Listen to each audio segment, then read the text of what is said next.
Bem-vindo ao módulo 4 do curso básico de xadrez. Nesse módulo, o apresentador desse curso, Adolfo Cabral Júnior, irá ensinar algumas táticas de abertura para que você já comece levando vantagem em suas partidas de xadrez. Por isso, pega seu material de anotação e vem comigo!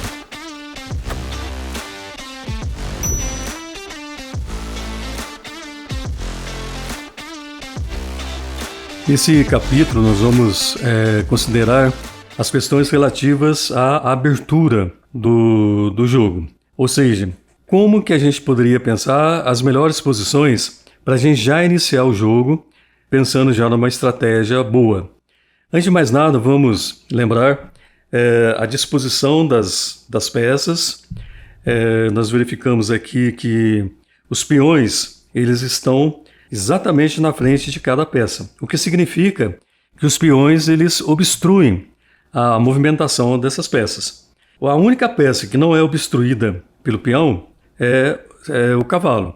Então, tanto o cavalo aqui do lado do rei como o cavalo do lado da rainha, eles podem saltar e já vão ocupando as suas posições mais convenientes.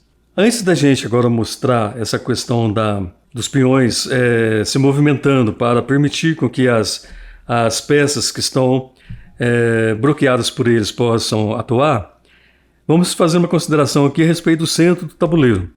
Os especialistas em xadrez, em estratégia, em tática, eles dizem que o centro do tabuleiro é a região mais importante taticamente falando. É mais ou menos assim, quem domina o centro, domina o jogo. Então, isso tem uma certa lógica. Por exemplo, então se a gente coloca, por exemplo, um cavalo aqui no centro, a influência desse cavalo é grande. Ele tem diversas alternativas de movimento e, consequentemente, qualquer peça que estiver ali na casa que o cavalo pode ocupar está sob a influência desse cavalo, quer seja para o ataque, quer seja para a defesa. Se esse cavalo for colocado aqui longe do centro, é evidente que a influência dele diminui bastante.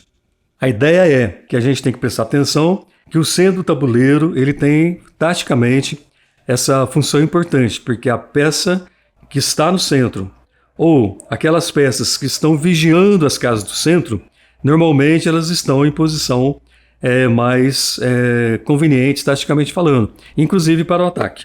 Vamos ver agora então, dentro desse sentido, que para eu liberar então as peças que estão na primeira linha aqui, né, na linha 1, e as pretas em relação à linha 8, o jogador vai ter que movimentar o seu peão. Então, um exemplo, se eu movimentar o peão que está aqui na frente do rei da casa E2 para a casa E4, eu já consigo aí liberar o bispo que está do lado do rei, toda a diagonal dele fica liberada, e libero também a rainha, toda a diagonal da rainha fica liberada. E assim por diante. Por exemplo, se eu liberar depois o peão indo de D3 para o D3, por exemplo. Então a gente percebe aqui que agora o bispo da rainha, ela fica toda uma diagonal inteirinha liberada para a influência dessa peça. Como a gente está pensando então em proteger ali o centro, algumas partidas, uma grande parte das partidas, elas começam exatamente com a liberação, por exemplo, de E3 para, ou melhor dizendo, E2 para E4, já pensando em liberar, por exemplo, o bispo, pensando em liberar a rainha, quando for o caso, mas também já é importante liberando os cavalos, porque o cavalo, tanto do lado do rei, quanto do lado da rainha, sempre imaginando que os cavalos eles influenciam diretamente o centro tabuleiro, inclusive nessa posição que a gente está vendo aqui. Por exemplo, o cavalo que saiu de G1 e foi para G3, agora ele domina uma casa aqui do centro, que é a casa E5. Então essa configuração que a gente está mostrando aqui, ela é a que acontece mais frequentemente. É quando os jogadores estão tentando dominar o centro do tabuleiro. E claro que existem inclusive livros específicos para aberturas, existem muitos autores que se dedicam a tratar dessa questão. Não é uma questão muito fácil da gente, dizer alguma regra ou estipular alguma, olha, faz assim que é mais vantajoso e que isso vai funcionar em todos os casos. Não é. O único princípio que existe é esse, é que de liberar, evidentemente, movimentar os peões para liberar as peças que estão tanto na linha 1 quanto na linha 8, e também mover os peões, os cavalos e os bispos de forma a dominar o centro do tabuleiro.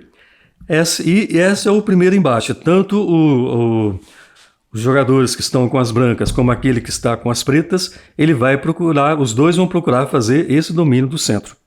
Então, com isso, eu quis mostrar para vocês alguns princípios, algumas ideias de como a gente deve fazer a abertura dos primeiros movimentos. Mas sempre lembrando que tudo que eu falei não é regra fixa. São apenas as coisas que a gente lê em livro e que dizem para a gente que esse tipo de movimento é mais conveniente. Mas é claro que, dependendo, por exemplo, existem muitas aberturas que nem tentam ser desse jeito. E aí, essas aberturas, muitas vezes, elas ficam famosas, às vezes até recebem nomes daqueles que as inventaram, mas, de qualquer forma, é importante saber isso que eu falei. Proteger ou dominar o centro do tabuleiro para que, teoricamente, pelo menos, se possa dominar todo o jogo. Obrigado por assistir e não perca o próximo vídeo. Nele falaremos sobre táticas de meio de jogo,